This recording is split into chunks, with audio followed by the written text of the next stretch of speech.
ሰብ ብንእሽትኡ ድዩ ክጥማቕ ዘለዎ ብዓብኡ ዝብል ሕቶ ንብዙሓት ሕቶ ዝኸውን ጉዳይ እዩ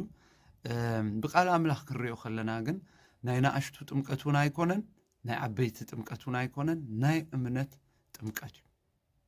ናይ እምነት ጥምቀት እዩ ማርቆስ ምዕራፍ 16 ጎይታ ኢየሱስ ከምዚ ኢሉ ምሂሩ ኣሎ በሎም ድማ ናብ ኩላ ዓለም ኪዱ ንብዘሎ ፍጥረት ከዓ ወንጌል ስበኹሉ ዝኣመነ እተጠምቀን ክድሕን እቲ ዘይኣመነ ግና ክኹነን ይብል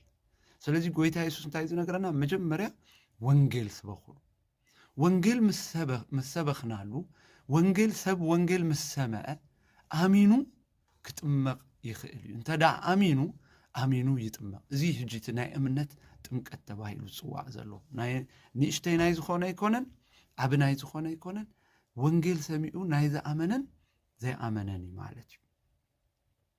ምክንያቱ ምስ እግዚኣብሔር ኩሉ ግዜ ብምንታይ ኢና ንራኸብ ተይልና ብእምነት ኢና ንራኸብ ዕብራውያን ምዕራፍ 11:6 እንታይ ብለና ብዘይ እምነት ንእግዚኣብሔር ከተስምሮ ኣይከኣል እቲ ናብ እግዚኣብሔር ዝመጽእ እግዚኣብሔር ከም ዘሎን ነቶም ዝደልይዎ ድማ ዓስቢ ከም ዝህቦምን ከኣምን ይግብኦ ይብለና ስለዚ ሰብ መጀመርያ ወንጌል ክሰምዕ ኣለዎ ወንጌል ሰሚዑን ከኣምን ኣለዎ እዚ ተሐቀኛ እምነት ሮሜ 10:17 ተመሳሳሊ ሓሳብ ይዛረበና እምነት ካብ መስማዓ ምስማዑን ካብ ቃል ክርስቶስ ይብለና ስለዚ እቲ ቃል ምስ ተነግረ እቲ ሰብ እንተዳ ኣሚኑ ይጥመቕ እዚ ጥምቀት እዚ ድማ ምስ እግዚአብሔር ይራኸቡ በእምነት ምስ ክርስቶስ መውት ኣለሁ ምስ ክርስቶስ ካ እትንሳ ኣለሁ ኢሉ ኣብቲ ጥምቀት ይኣቱ እግዚአብሔር ድማ ኣብቲ ጥምቀት